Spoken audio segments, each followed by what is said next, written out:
You are Locked On Seahawks, your daily Seattle Seahawks podcast. Part of the Locked On Podcast Network, your team every day.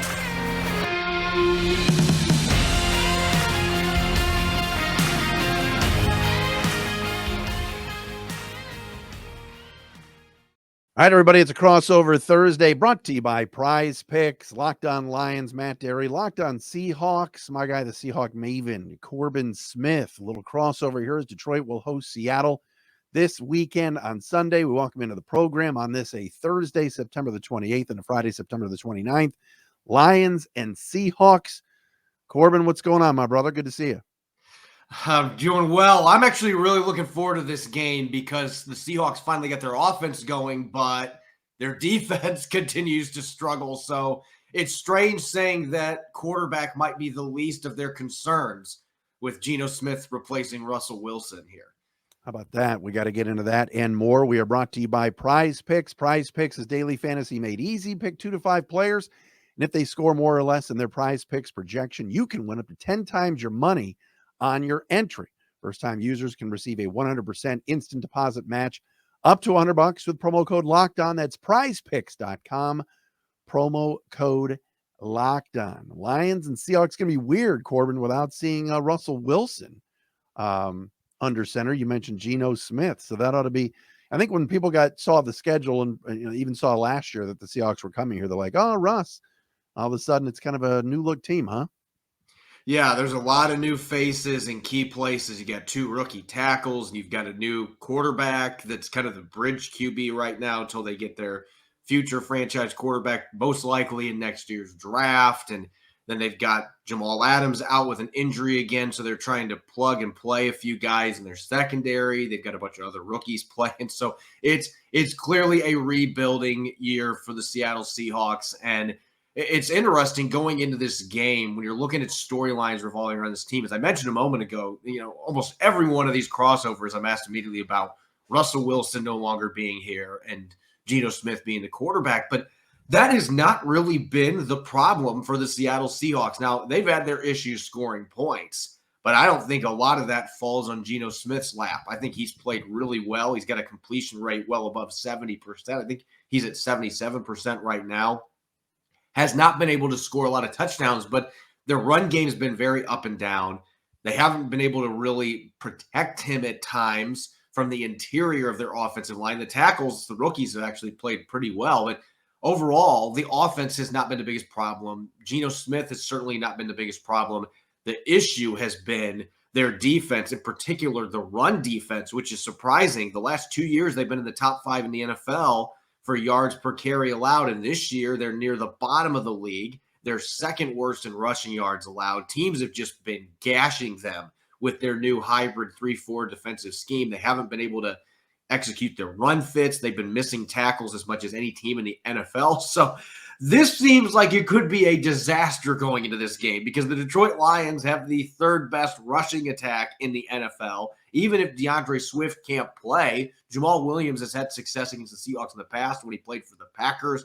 So it feels like right now, it's every offense they're playing, it feels like they're playing against Kyle Shanahan coordinating. Like they just can't get stops against the run. Cordarrelle Patterson went wild for 100, and I believe he had 107 yards rushing in the second half alone on Sunday last week. So they just have not been able to get anything done stopping the run.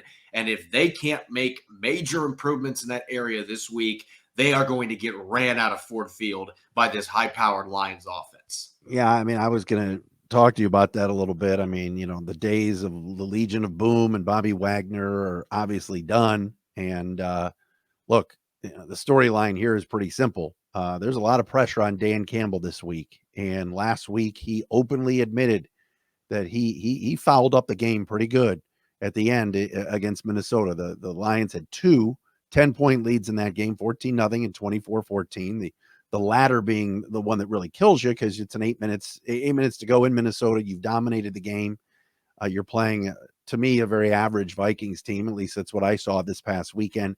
Jeff Okudah, how about this, Corbin, shuts down Justin Jefferson to 3 catches for 14 yards, and you still lose the football game.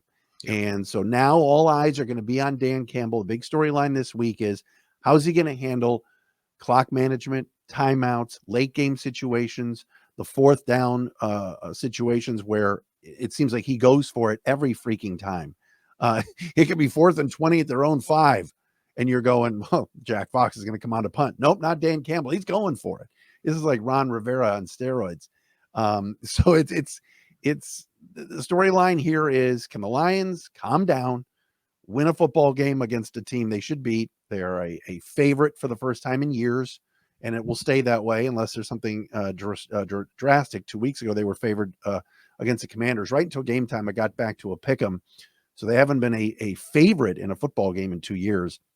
I think they're going to be this week, because you mentioned Seattle's problems, but all eyes kind of on Dan Campbell here, and can they get the job done, and him call a good game, both offensively and defensively, and just kind of settle in, because last week was a disaster, having Austin Seibert, an injured kicker, by the way, trying a 54-yarder late. He misses. Vikings come down and score, and in those situations, probably number one, go for it, 4th and 4. Or punt if you're inside, the opponent's 40. And instead he decided to kick, and it was a disaster. I don't know how much of that you saw, but it should be interesting to see Pete Carroll versus Dan Campbell this week. I know that's not one of our matchups coming up, but it'll be interesting to see how that goes. That is kind of a perfect segue, because you got two coaches that their DNA-wise are so different, because Pete Carroll's generally one of the more conservative coaches out there, at least in terms of going for it on 4th down and being willing to punt and doing it inside their own territory. I mean, he has done that so many times that you've been left scratching your head, like, why aren't you going for it? And then they had a 3rd and 2 or a 4th and 2 at the 7-yard line. They decided not to go for it and kick a field goal, when clearly their defense couldn't get up the field, couldn't get stops last week against the Falcons. So that was under much scrutiny after the game too. So maybe it's the same thing for both these coaches. They're trying to go out and have a better game from a clock management and 4th down decision-making process. And that might be the difference in this game, because Seattle's been competitive aside from week 2, where their offense just went AWOL. But the other 2 games, they have been very tight in the game for both those contests. And one of them, they were able to win. The other one last week, unfortunately, didn't make enough plays at the end in order to win at home. So they've been competitive. They're going to be looking to come in and pull the upset. It's strange saying that with the Seahawks coming to Detroit, but that's the state of the two teams right now. Key matchups coming up next with Corbin, Matt Dery, Locked On Lions, Corbin Smith, host of Locked On Seahawks, our prize picks, a Thursday crossover. We'll get to those key matchups coming up next. Want to tell you, though, about our friends at BetOnline.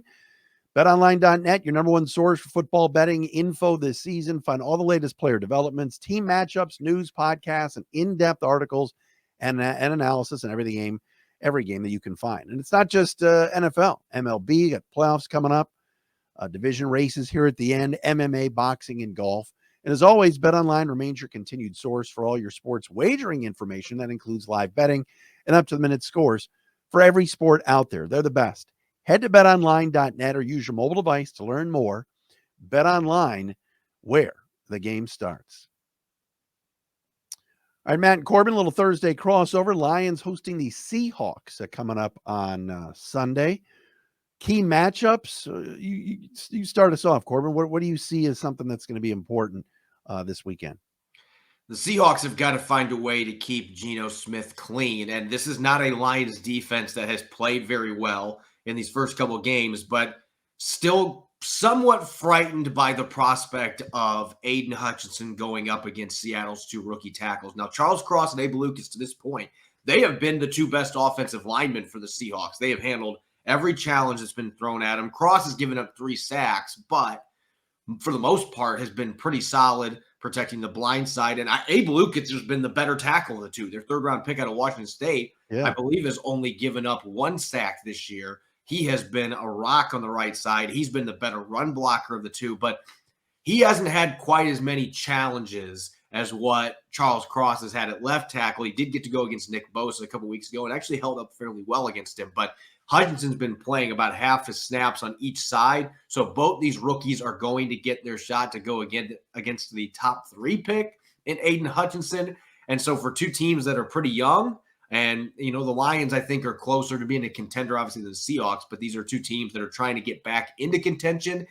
Those are the matchups that you are really zeroing in, looking at those high talent rookies, the high upside rookies, and all three of those players getting started on day one. We get to see that as a featured matchup that I think is going to have a major bearing on this game. If the Seahawks can't keep Aiden Hutchinson out of the backfield and he's able to get to Geno Smith several times, it's going to be difficult for them to get their passing game going. But if they can keep Hutchinson out of the backfield, I really like the chances for Geno Smith with DK Metcalf, Tyler Lockett, Noah Fant, and all the weapons he's got around him.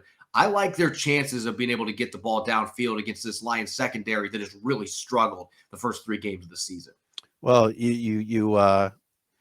what's the old radio term? You stole my thunder. You're spot on in terms of what the matchup is that bugs me here, and that is that Tracy Walker's done for the year, and the Lions have not been able to get any pressure. When the Lions have gotten pressure on the quarterback, they've won. That's one game. When they haven't, they've lost. I mean, last week Kirk Cousins was sacked once. The edges did not do a great job. The interior of that defensive line, you think the Seahawks is bad. The Lions has not been good, both against the run and the pass. And you're right, giving Geno Smith some time in the pocket to go deep possibly against Juju Hughes and Deshaun Elliott, when Walker, your quarterback of your defense, your captain, is now done for the year with an Achilles, is definitely something to watch. I'll take it a step further. Jeff Okudah's played really well on the island on one of the corner spots. Devontae Smith, week 1, shut him down. Terry McLaurin, week 2, shut him down. Last week, I mentioned Justin Jefferson, 3 catches. And that's crazy. So Okudah's really stepped up and is playing well. The question is, for 4 straight weeks and having a guard Lockett, the speedster, or DK, can he hold his own? Will there be a little bit of slippage, which happens in this game? And watch Amani Oruwariye, who struggled so mightily last week. He was flagged 6 times for defensive holding, pass interference, and the like. So that is a concern. I think the Lions, if they can get, like you said, get to the quarterback a little bit and put some pressure on Smith, and don't let him go deep, I think that's something to watch, this weekend. DK's not, it's interesting. I thought he'd be gone after Russ left and all the changes, him still being there. What does that say about him? And, or is it just a possibility that if this thing goes south, could he be somebody that's moved at the deadline? I don't think they're going to be trading him anytime soon. I think he wants to be in Seattle. He wants to be the focal point of the offense moving forward. And I'm sure he went into this thinking, hey, there's a really good chance that the quarterback I'm going to be playing with isn't on the roster right now. Yeah. This is going to be kind of that bridge year. But he and Geno Smith actually have a pretty good connection. And last year, 2 of Metcalf's 3 best games receiving yardage-wise were the games that Geno Smith started. So that is not translated yardage-wise so far this year, but he did have his first touchdown last weekend. And so his size certainly is something that's going to be interesting going up against Jeff Okudah. And when you switch gears here now, the Seahawks on defense, they, like I mentioned earlier, they have been abysmal. Last week, they gave up 7 of the 8 completions to Marcus Mariota in the first half, went for 20-plus yards. So they've been giving up tons of explosives in the passing game. And the run game, they gave up over 100 yards to Cordarrelle Patterson in the second half alone. They gave them almost 200 rushing yards to the 49ers the week before. Like, they have been, I call them the Legion of Matadors right now, because they have just been swinging that red curtain. Hey, come on over, Cordarrelle Patterson, and then pulling it out, wide open gap. That's just been the way it's been the last 3 weeks. And they were able to get some breaks against the Broncos in the red zone, a couple fumbles they recovered, and that ended up being a difference maker. That's why they won that game. That has not happened the last 2 weeks. They've not been able to generate those turnovers. So rather than just pointing out one matchup, I don't usually like to go the cheating route and be like one whole unit against another whole unit. Yeah. But to me, this is about Lions offensive line versus Seahawks defensive line, because this is a unit, particularly in the interior, with Al Woods coming back, Poona Ford coming back. They added Shelby Harris. Who knows if he's going to be healthy enough to play this week. They got Quentin Jefferson back.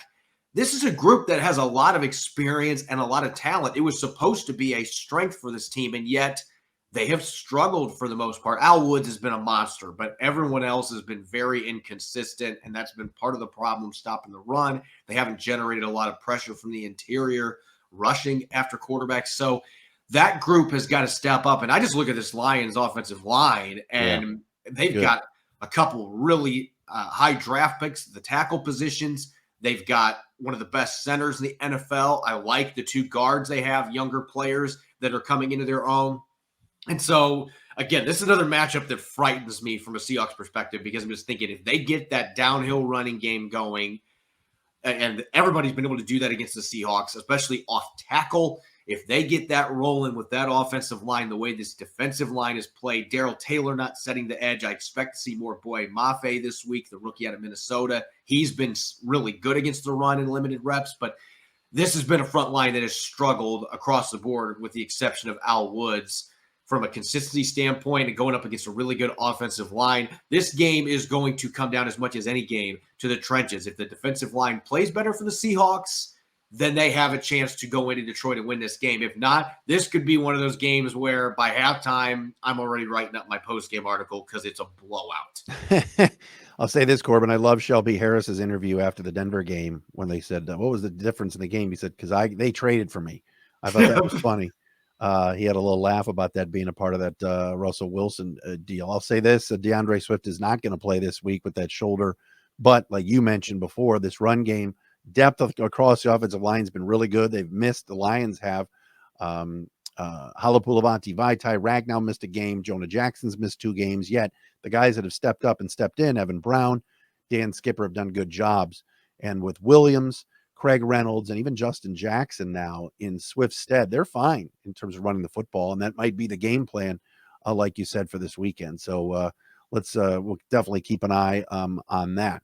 All right, when we come back, we got a little prediction time. We'll see what Corbin thinks of the Seahawks, and I think of the Lions, and how this game is going to finish up. We're going to tell you about our friends, though, at Brightco. You don't want to be that guy, folks. You certainly don't want to be that guy and have it all splattered over the internet that you lost that engagement ring. You lost that watch, whatever it is. The guys at Brightco Jewelry Insurance will make sure that you get a replacement for the full value of that ring, no matter if it's lost, stolen, or you just can't figure out what happened to it.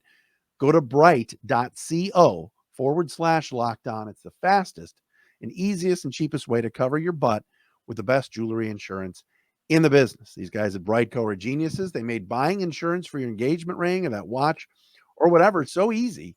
You can get it covered in 2 minutes or less on your cell phone. It's that simple. You won't find a better deal on great coverage that's super affordable. Go to bright.co. That's BRIT.co/lockdown. We all hate insurance, right? This is easy. It's simple. It's not going to cost you anything, like $5 a month. It's awesome. Check out bright.co/lockdown. All the videos on the website. Go there now. BRIT.co/lockdown. Corbin Smith, Locked On Seahawks, Matt Dery, Locked On Lions. Let's wrap this thing up with some predictions. Corbin, I'll start. I think the Lions are going to win this football game. They're at home. I think they've got a bad taste in their mouth after what happened last week. The Seattle team, and I've watched them, and obviously you watch every play. I think this is a winnable game for Detroit. I think they bounce back and keep it simple with that run game. I think the offense has been really good with Jared Goff, and I don't think they're going to have any problems scoring. This is not the Legion of Boom. So I'm looking at this as about a 30-23 Lions final, 30-24, right around the number 6 and 7. And that Detroit takes care of business. They just got to clean some of these things up at the end of games, but they should have won last week. And I like this matchup this weekend for Detroit. What about you? I look at this game as kind of one of those trap games for the Lions because you mentioned they're not used to being favored. So maybe that plays into the Seahawks' hands. Pete Carroll loves having an underdog, but I don't see this game working out very well for the Seattle Seahawks. I don't like the opponent, their ability to run the ball, explosive plays in the passing game. Even if they're missing some of their key guys on the outside, they've still got enough weapons. I think Hawkinson is a guy that's going to give the Seahawks a lot of problems too. They've had issues with tight ends for the last 12 years. That hasn't changed this year. On top of the other issues that they haven't been able to get off the field. They have 1 3-and-out on defense the entire season. If they can find a way to get some quick stops, create some turnovers, get some 3-and-outs in this game, and allow the offense to have more opportunities, the offense should be able to move the ball and score points against this Lions defense. That's the recipe for them winning. I just don't have confidence that they're going to be able to do that because they haven't shown they can do it to this point. They can't tackle. The run defense has been bad. So I'm going to go with Lions 34 and Seahawks 17. I think it ends up getting pretty ugly in the second half. I just don't think the Seahawks defense can get it done. Corbin, you said 1 3 and out? One in 3 games? Come on now. They didn't have any 3 and outs the first 2 games, and then they had one against the Falcons, and they turned around the next drive and gave up a long touchdown drive. So it wasn't a precursor for things to come. They haven't been able to get off the field. So it's crazy to think because of the history there and Pete Carroll. I was just going to ask you real fast as we wrap up, like, how's he handled everything? We talked about Dan Campbell, who's handled everything pretty well, although there's a little heat now, and it's year 2. It's a rebuild. He's not going anywhere. But Carroll and the losing, I mean, this has got to be a different vibe in Seattle, huh?